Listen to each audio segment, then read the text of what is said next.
Allez, on va parler d'argent maintenant. On croit que c'est gratuit et puis on oublie qu'il faut rembourser. Ouverture de crédit, donc là c'est une réserve d'argent. Une bonne gestion budgétaire, les amis, c'est le plus important. On n'a même plus besoin d'aller à la banque pour avoir une carte de crédit, quoi. Emprunter de l'argent coûte de l'argent à un Tout se moment paye. donné. Tout se paye. Exactement. Hello tout le monde et bienvenue dans un nouvel épisode de L'argent entre nous. Aujourd'hui, on va parler d'un sujet qui nous concerne presque tous, mais qu'on ne connaît pas assez bien, le crédit à la consommation. Est-ce que c'est un piège qui nous pousse à l'endettement ou au contraire un outil utile et parfois nécessaire pour concrétiser nos projets? On va essayer d'y voir plus clair avec Clotilde. Bonjour Salut. Clotilde. Et avec l'aide de notre invité Daniel, Bonjour. qui travaille au sein de Febelfin, la fédération belge du secteur financier, qui nous accompagne sur cette nouvelle saison. Bonjour Daniel, est-ce que tu Bonjour. peux te présenter et nous dire quel est ton rôle au sein de Febelfin? Donc, je m'appelle Daniel, je travaille auprès de Febelfin, donc la fédération du secteur financier en Belgique. Et mon rôle est principalement de travailler au niveau du crédit à la consommation et du crédit hypothécaire, avec ces trucs et astuces, ces chiffres, ces transpositions, ces complexités et ces modes de fonctionnement. D'accord. Et donc, pour rentrer dans le vif du sujet déjà, je pense qu'il est important de comprendre ce que c'est le crédit à la consommation parce qu'on ne connaît pas en fait finalement exactement la définition de ce que c'est. Donc, Daniel, comment est défini le crédit à la consommation? Est-ce qu'il y a plusieurs types? Enfin voilà, essaye de nous définir ça. Oui, tout à fait. Effectivement, le crédit à la consommation, il est déterminé sous 4, je dirais, grands thèmes. Nous avons le prêt à tempérament, qui est donc une somme d'argent que l'on met à disposition d'une personne, qu'il peut rembourser sous forme de mensualité constante, pendant une durée déterminée. Ensuite, vous avez également la vente à tempérament, où là, on paye par mensualité l'achat d'un produit ou d'un service. Ensuite, nous avons un produit qui est peu connu, mais qui n'est plus utilisé non plus en Belgique, qui s'appelle le crédit bail, mais qu'on peut connaître également sous la forme du leasing. Alors, on en entend plutôt parler au niveau du leasing automobile. C'est une forme de crédit également, mais qui s'adresse majoritairement au crédit professionnel. Mais vous pouvez avoir du leasing automobile à titre privé. Donc, vous financez une voiture à titre de location, donc vous avez une mensualité, mais qui est en fait un loyer que vous payez pour acheter votre voiture. Et le dernier grand thème, c'est l'ouverture de crédit. Donc là, c'est une réserve d'argent que vous pouvez utiliser à votre bon vouloir en fonction de vos besoins, avec juste une spécificité, c'est que dans la majorité des cas, vous avez un zérotage, et par zérotage, j'entends un moment auquel vous devez remettre cette ligne de crédit à zéro. Et donc, j'imagine qu'il y a un temps spécifique dans Voilà, lequel il faut... effectivement, la durée est déterminée en fonction du montant, surtout de la ligne qui est mise à disposition. On sait aussi que le crédit à la consommation, c'est un peu parfois mal perçu en fait, par manque, j'imagine, de connaissances en fait ou d'informations. Par exemple, moi, je pensais surtout que les crédits à la consommation, c'était OK pour acheter des meubles ou des petites choses. Ou partir en vacances. Ou partir en vacances, voilà, exactement. Et je me suis rendu compte un jour que j'avais fait un crédit à la consommation en achetant en fait mon téléphone avec un abonnement de télécom. Et j'avais pas conscience que c'était un crédit à la consommation. Donc c'était assez marrant parce que je pensais que c'était uniquement pour les personnes qui en avaient vraiment besoin, alors que c'est juste parfois plus avantageux en fait de le faire comme ça. Donc ce crédit à la consommation, je pense qu'il s'avère être vraiment un outil économique et très utile surtout dans la transition écologique. C'est une cause que beaucoup soutiennent dans notre société actuelle. Est-ce que toi, Daniel, tu pourrais nous en dire plus par rapport à ça? Oui, bien sûr. Donc effectivement, je pense que le crédit à la consommation est mal perçu, mais je dirais plutôt en fait méconnu de la part du grand public, et donc du coup a une image qui n'est pas le reflet de la réalité. Mais comme tu le dis à juste titre, effectivement, le crédit à la consommation peut venir en aide en fonction de certaines situations. Alors, on a parlé effectivement d'achat de petits produits tels qu'un téléphone mobile, d'un smartphone ou éventuellement de financer des vacances.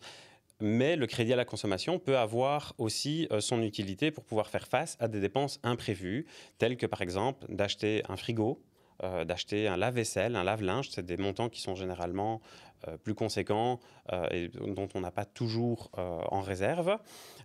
Et dans le cadre de la transition énergétique, ça peut être une alternative effectivement au crédit hypothécaire. Alors je ne vais pas rentrer dans le vif du sujet du crédit hypothécaire, mais le crédit à la consommation peut aider à financer par exemple des panneaux solaires, une chaudière, voire même des travaux d'isolation. C'est beaucoup plus rapide à mettre en place, attention qu'il y a quand même des règles à respecter, dont la règle principale pour tout crédit, à savoir la capacité de remboursement, car sans capacité de remboursement, on ne peut pas avoir de crédit, quel qu'il soit. Et puis je veux rappeler que emprunter de l'argent, ça coûte de l'argent. Tu le Et fais très bien. Et ça, c'est vrai que c'est un message qu'on voit en fait partout, tout le temps, mais qu'il faut vraiment garder en tête. Oui, tout à fait, effectivement. C'est très très bien de le mentionner. Et effectivement, emprunter de l'argent coûte de l'argent parce que le crédit n'est pas gratuit, donc il y a un taux d'intérêt. Et donc effectivement, ce n'est pas 1 euro prêté pour 1 euro rendu. Il y a un taux d'intérêt qui s'applique et donc qui vient majorer et donc qui représente un coût à toute forme de crédit. Le coût du service, au final, de pouvoir emprunter. On peut appeler ça comme ça. C'est une manière de voir les choses, oui. Ok. Est-ce qu'un crédit à la consommation doit toujours avoir une justification particulière ou est-ce qu'on peut juste aller demander une certaine somme d'argent et faire ce qu'on veut avec?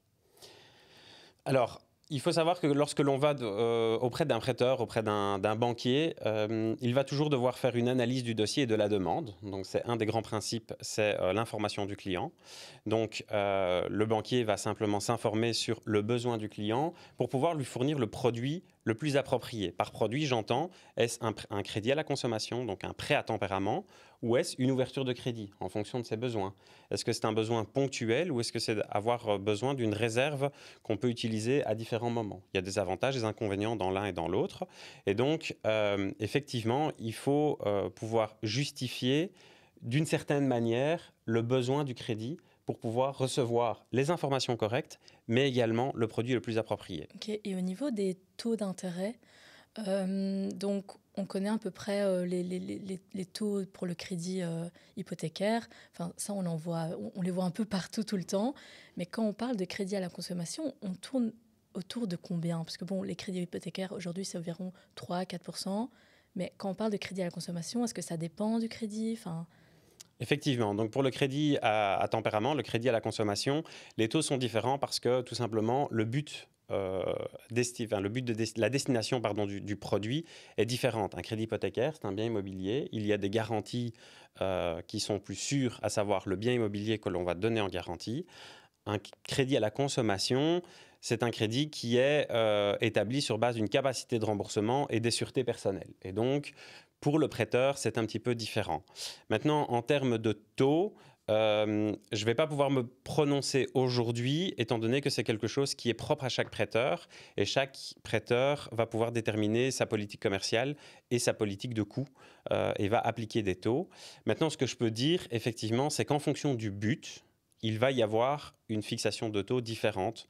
Et donc, un crédit qui est sans but, donc pas un but bien défini tel qu'une économie d'énergie ou l'achat d'une voiture, sera différent qu'une réserve d'argent qu'on met à disposition sans justificatif derrière. au niveau du coup de toutes ces aides à la transition écologique, donc si demain je veux faire des travaux d'isolation, etc., est-ce que du coup il y a des taux préférentiels ou pas vraiment en Belgique? Tout à fait. En Belgique, effectivement, que ce soit en crédit hypothécaire ou en crédit à la consommation, pour le but économie d'énergie, il y a des taux personnalisés et donc plus intéressants, plus attractifs. Et ça, c'est des politiques publiques qui sont appliquées par les banques ou c'est les banques qui mettent en place ces avantages? Ce n'est pas vraiment des incitants, c'est une fixation de taux qui permet d'avoir un taux plus intéressant parce qu'on a un but bien connu et donc je dirais le secteur a aussi envie d'aller de l'avant dans le but de la transition énergétique. C'est je dirais, comme vous l'avez dit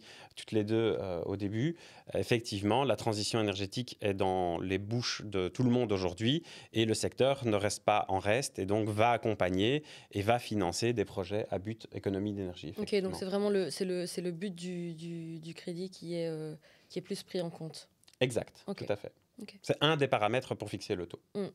Donc merci pour toutes ces explications, Daniel. Il y a aussi une question qui me vient, c'est vraiment la carte de crédit, parce que je pense que beaucoup de Belges en possèdent une, en tout cas moi oui. Est-ce que tout le monde sait comment fonctionne une carte de crédit? Je ne sais pas si toi, Claude, tu en as une et tu sais comment elle fonctionne. J'en ai, d'ailleurs on en a fait une vidéo sur Aube pour expliquer un petit peu les différents types de cartes de crédit, cartes d'abus de langage de crédit, mais qui est du débit différé. Mais donc, il y a plein d'abus de langage autour autour des cartes. Moi, je sais que ma mère, elle appelle sa carte de crédit carte Visa, alors que ça veut rien dire. Mais du coup, c'est sûr qu'il y a besoin d'un peu de vulgarisation autour du fonctionnement de ces cartes.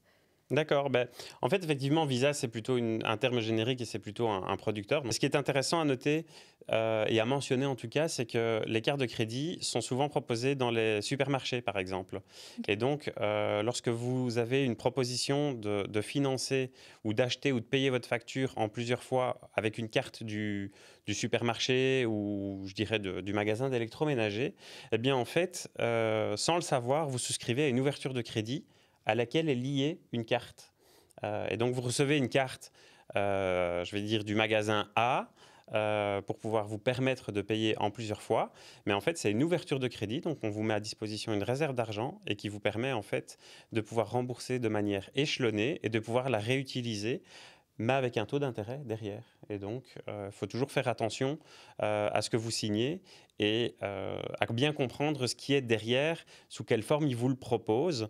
Mais généralement, quand on vous propose une carte, il y a une ouverture de crédit qui est mise derrière. Ce qui n'est pas la même chose que les cartes de crédit qui sont proposées en banque.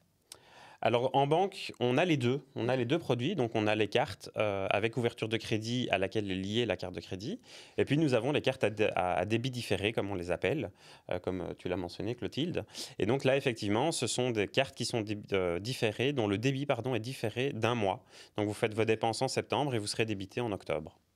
Ça permet de faire rouler un peu des dépenses de fin de mois. Moi, je l'utilise quand j'ai pas encore reçu mon salaire ou quoi. Alors, ça me permet de pas être sans argent. C'est pour ça. Oui, il faut juste l'utiliser avec précaution toujours parce que c'est toujours débité le mois qui suit. Donc, ce n'est pas de l'argent gratuit, entre guillemets, puisque il faut toujours le rembourser à un moment donné. Une bonne gestion budgétaire, les amis, c'est le plus important. C'est ça. Mais ça me fait penser aussi que maintenant, il y a certaines apps sur lesquelles on peut faire des débits différés. Donc, on n'a même plus besoin d'aller à la banque pour avoir une carte de crédit, quoi. Enfin, en tout cas, à débit différé. Mais il faut toujours penser à rembourser en fait ces montants-là. Et je pense notamment aux jeunes qui l'utilisent aujourd'hui. J'ai par exemple ma petite sœur qui s'achète des vêtements ou du maquillage grâce à ça, parce que bon, elle a son petit salaire étudiant, donc elle préfère payer parfois un peu avant. Mais à quoi il faut faire attention du coup par rapport à Oui, ça. effectivement, le buy now, pay later, donc l'acheter maintenant et payer plus tard, il faut rester vigilant par rapport à cette modalité parce que les modalités de remboursement sont parfois plus longues que les délais de 30 jours traditionnels tels que l'on les connaît pour les cartes à débit différé ou les cartes liées à une ouverture de crédit dont j'ai déjà parlé précédemment. Et donc, il faut rester vigilant. Ce n'est pas parce que vous achetez votre objet ou que en fait, votre livraison est faite le lendemain, mais que vous n'avez rien à rembourser pendant 30, 40, voire 50 jours, qu'il ne faudra pas le rembourser au final. Donc, il faut rester vigilant. On croit que c'est gratuit et puis on oublie qu'il faut rembourser derrière. Voilà, c'est ça. La vigilance est de mise. Surtout quand les délais sont plus longs, en fait, on oublie parfois. Et en fait, il faut bien noter ça quelque part dans votre calendrier que le remboursement arrive à terme et il va falloir payer. C'est sûr, la facture arrivera toujours tôt ou tard. Exactement. Donc on le voit bien, le crédit à la consommation, c'est pas juste un piège à dette. Bien l'utiliser, c'est vraiment un atout et un coup de pouce pour financer ses besoins personnels. Mais alors, comment être sûr qu'il reste un outil utile et qui ne se transforme pas en problème? C'est là que le cadre légal et les bonnes pratiques entrent en jeu. Donc, de ce que je sais, la Belgique a quand même un cadre légal assez strict par rapport à ses crédits à la consommation. Donc, quelles sont les grandes règles qui encadrent le crédit à la consommation en Belgique? Alors effectivement, en Belgique, nous avons un code de droit économique qui est complexe et difficile à comprendre pour tout un chacun. Mais j'ai envie de dire qu'aujourd'hui, il y a plutôt, je dirais, 4 grands axes qu'un prêteur ou un banquier doit respecter ou se doit de respecter, en tout cas envers le client, pour pouvoir octroyer du crédit, à savoir l'obligation d'information de son client. Donc, c'est lui donner toutes les informations pour qu'il puisse comprendre ce à quoi il a droit et ce qu'il va signer en toute transparence. Donc ça, c'est un des premiers piliers. Le deuxième, c'est se soucier du client, lui donner un service complet au client, lui assurer une certaine confidentialité. Quand je dis une certaine, c'est une confidentialité de ces données. Ces données sont bien conservées uniquement pour son dossier propre à lui. Le troisième, et c'est pour moi et pour nous, pour le secteur, c'est le plus important, c'est l'analyse de solvabilité. Je l'ai déjà dit, mais donc sans capacité de remboursement démontrée, il ne peut pas avoir accès à du crédit. Donc le dernier grand axe, c'est la prévention et le traitement des problèmes de paiement. Et donc là, c'est mettre en place une procédure d'accompagnement en cas de problème de paiement. Donc si je peux déjà passer un message, c'est si jamais vous deviez rencontrer un souci de paiement parce que voilà, vous faites face à des difficultés, n'ayez pas peur, n'ayez pas honte, prenez contact avec votre banquier pour qu'il puisse voir avec vous comment il peut vous accompagner. Donc voilà, je dirais ça, c'est les 4 grands piliers qui sont mis en place et on est, je dirais, contraint par effectivement un code et donc une législation qui est le code de droit économique en Belgique. Et du coup, qui protège aussi les clients et les consommateurs.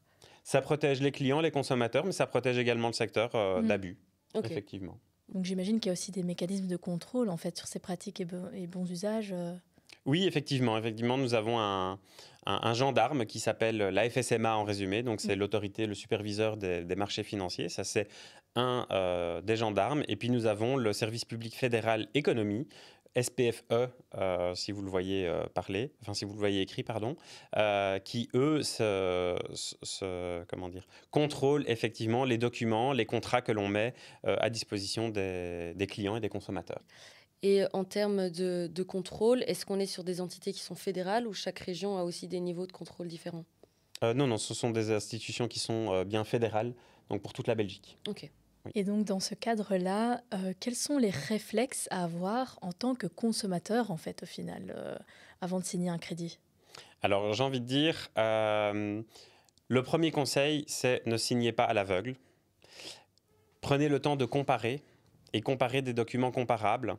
À savoir, pour le crédit à la consommation, il y a un document que tout prêteur doit vous fournir avant de signer un contrat, qui est le SECI. Donc, c'est une lettre d'information qui reprend toutes les modalités de votre contrat de crédit que vous allez signer. Et il va reprendre également votre TAEG, qui est le taux annuel effectif global. Donc, c'est le coût réel de votre crédit. Et donc, il se pourrait qu'avec un taux à 0%, vous ayez un TAEG, par contre, qui soit différent. Tout simplement, c'est que le taux du crédit, c'est une chose, mais vous pourriez avoir des produits accessoires. Je ne rentre pas trop dans les détails, mais par exemple une assurance vie, donc qui rembourserait le crédit en cas de décès prématuré, qui vient ajouter un coût. Donc j'invente, vous pouvez avoir un taux de crédit à 0%, mais un TAEG par exemple à 1%, qui est en fait le reflet du coût de l'assurance sur le crédit en réalité. Donc, si je peux résumer, je dirais l'analyse de solvabilité et donc vérifier de pouvoir s'assurer de rembourser son crédit, qui sera fait par le prêteur. Mais pour le consommateur, je dirais, c'est surtout de pouvoir comparer des documents comparables et de bien s'informer ce que l'on signe avant de signer et de s'engager, parce que parfois on peut partir sur des durées qui sont de l'ordre de 10 ans. Et je pense que aussi c'est important d'anticiper la durée du crédit. Enfin, plus c'est long, plus on va payer. Donc c'est aussi quelque chose à retenir, je pense, par rapport à ça. Et d'ailleurs, pour les profs qui nous écoutent, Febelfin a également mis en place des ateliers en fait, pour les jeunes autour du crédit à la consommation, pour vraiment comprendre ce qu'est une ouverture de crédit, comment fonctionne un plan de remboursement, ou même quels sont les risques liés. Donc on vous mettra évidemment tous les liens utiles en description, et ça s'appelle donc Atelier Jeunes, comprendre le crédit à la consommation. Donc voilà, on arrive tout doucement à la fin de cet épisode. Personnellement, j'ai appris énormément de choses aujourd'hui, donc merci Daniel. Avec plaisir. J'avais une vision assez limitée en fait du crédit à la consommation et je me rends compte qu'en réalité, c'est un outil qui peut vraiment être utile. Donc Daniel, pour terminer, est-ce que tu aurais quelques messages clés à faire passer à ceux qui nous écoutent? Oui, alors si je peux donner, je dirais, un grand message clé, c'est de bien s'informer. Ça, c'est sûr que c'est l'information clé pour tout, que ce soit le crédit ou dans tout domaine de la vie. C'est une fois qu'on est bien informé, on est bien armé pour aller de l'avant.